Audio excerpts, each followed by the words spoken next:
Right, Mark, welcome back to the Northern Hemisphere. Welcome back to England. Been away for nearly 3 years since you left to go down there. Tell me a bit about what you've been up to down there and how it went. We left the role at Hartpury end of August 2010, and we flew out to California middle of September. Spent a month there, travelling around and spending a bit of time at the universities over there in the football programs.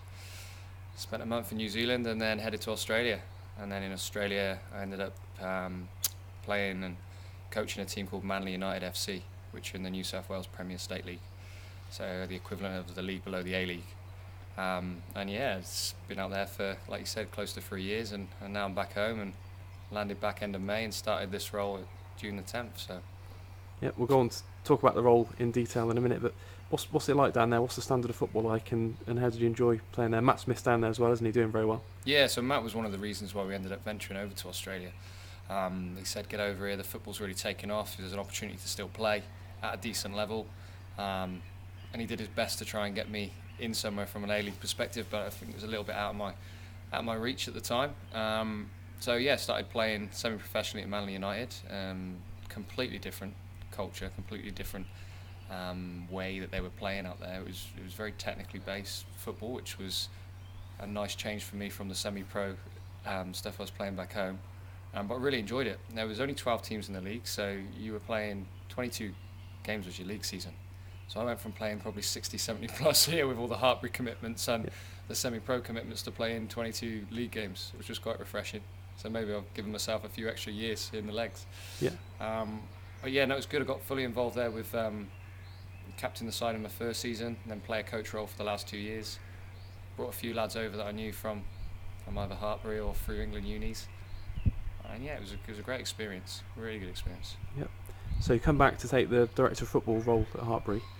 Is that your title? Well, it's senior football manager. Right. So I'm taking over Steve Guinan's old role. So Tom Radcliffe's still director of football. He's also the deputy director of elite sport here as well. Right.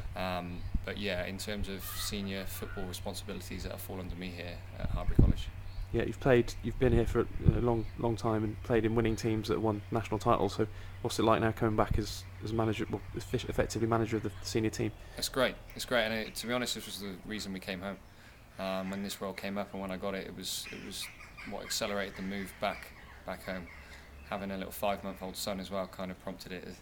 But yeah, to be in charge of the programme now and to obviously be involved in its infancy back in 2004 to 2010 when I was originally here, to see it develop over the years, and Steve's done a great job, and I'm just hoping to continue the success and look at developing the individuals, being successful on the pitch, but also making sure the players are getting their academic success as well.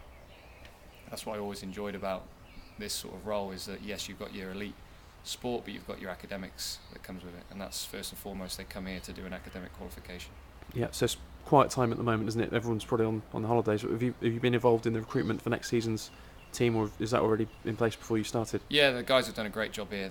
They've really kept the recruitment drive going. I have been involved in a lot of the recruitment, but the likes of Tom, Paul Tassel, Tim Bale have been heavily involved in the recruitment. Obviously Steve before he left, we're just in the process of talking to a few players at the moment. Maybe even some Australians joining me at some point. Yeah, good links down there now. Yeah. I mean, you know what it's all about here. What do you think's been the key to the success? Because is it 3 or 4 national titles since the first one at QPR against Bath? Yeah, it's three national titles. Yeah, the 2 when I was here, and then the one that Steve got in 2011, I believe. The key to success is that the college is willing to expand from a sports perspective. You've got Phil de Glanville now, who's the director of elite sport, and he heads up the whole of the programme and drives it forward, and they're always looking to be innovative and to make it the premier setting for sport and education. And they've, it's grown from, I remember back in 2004 when, we didn't even have the rubber crumb, and now you come down, you look at the facilities, and you look at the gym, you look at the sports academy, you look at where we're going over the next 12 to 18 months. And if you love your sport and you love your education, it's a fantastic place to be. Yeah, so when does it all start for you then, your first season? Yeah, well, pre-season, I'm getting the lads back in on 2nd of September.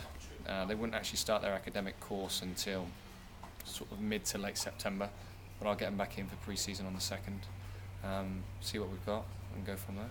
Yeah, and you're going to be trying to get, I mean, it's always a bit of a balancing act between Hartpury commitments and semi-pro local teams. Are you all for that, from getting men's football on Saturday? Definitely.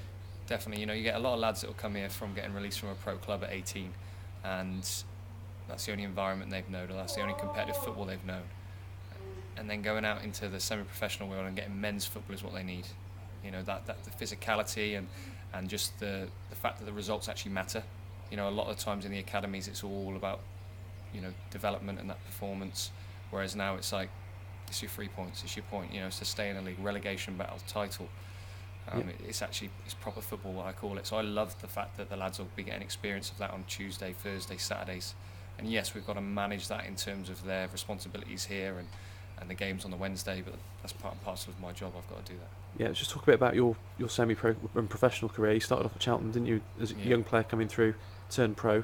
Then you played for numerous local clubs, including Gloucester, Cirencester, Swindon Supermarine.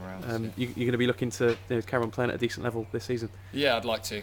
Obviously with the work commitments I'll have to see what fits. But yeah, I've been speaking to a couple of local Gloucestershire clubs, and yeah, I hope to make a decision in the next week or so. Yeah, maybe it'll be another new club, or maybe it'll be an existing club that I'm going back to. I'm not too sure, but yeah, it's been great for me playing in the local area and sampling the different clubs around in Gloucestershire. And Hartpury take players from all over the country and all, like you mentioned, all over the world. But do you think knowing so many people in Gloucestershire football, will that be a big help with your job as well? Yeah, definitely. I've already been speaking to the managers and getting some good advice as well in terms of players that maybe I haven't seen play that are now at Hartpury, and just getting an indication of what they're like as a character and also from a playing perspective. Having those links to be able to get on new players coming into clubs, that's massive. We've got some good young players coming in, and to be able to say to a local manager in one of the semi-pro leagues that I've got a right winger for you, a centre half and a goalkeeper, do you want to have a look at them pre-season? Then that's great for the club and great for Hartpury. Yeah, we've still got the Ghanaian link with the Right to Dream. Is that still ongoing? We have, yeah. Tom Vernon, who heads up the Right to Dream Academy over there. Tom Radcliffe's still in contact with him. And we'll see. We'll see if we manage to get a couple more players, because those lads it's great seeing them playing professionally in Sweden and Waris at Spartak Moscow now. Yeah. That's fantastic. That's what we're after, exit routes for the lads, ideally back into professional football, but if not, into an educational setting, a sports setting, or just a role that's going to help them out after having a degree under the belt. Yeah, there's a lot of success stories coming through Hartpury, but Matt Smith, who we mentioned earlier, he's actually had international recognition down there, hasn't he? Matt has done fantastic. I spent a lot of time with Matt out in Australia, and he was a good friend, obviously, before he even came to Hartpury to do his Masters, but he's doing ever so well, and he's got a realistic chance of making the World Cup squad. Now they've just got qualification. So to go from playing the local semi-professional leagues around here to now being a full international, he's captain of Brisbane Roar. He's got another 2-3 years left of his contract. Beautiful family, Aisha and the kids. And yeah, he's loving life at the moment. Yeah, you've had players playing Champions League, and that would be a first, though, wouldn't it? A World Cup appearance. It would be pretty special. I tell you, if Matty gets it, I'm tapping him up for tickets straight away to see if I can get a little Rio trip out of it. Yeah, he's just coming back from injury at the moment. He's just started pre-season, so they have a pretty long pre-season that will lead into the A-League campaign over there. So, fingers crossed he does well. I know he's played, I think it's 3 international caps he's got now, and that was just phenomenal for him. And we Manly actually played the Australian national side before I left, so it was a nice little sampler of the sort of standard and the players that are out there. So I'm just chuffed to bits for him. You couldn't meet a nicer lad than Matty. Yeah. Is Paul Tassel still running the junior academy then? Yes. This season? Yeah. Tass is running the junior academy. He's great success last season. Ended up winning the national title. So I was chuffed to bits for Tass. Really good lad. Knuckles down, and he's got again another young but competitive squad looking to shape up for next year.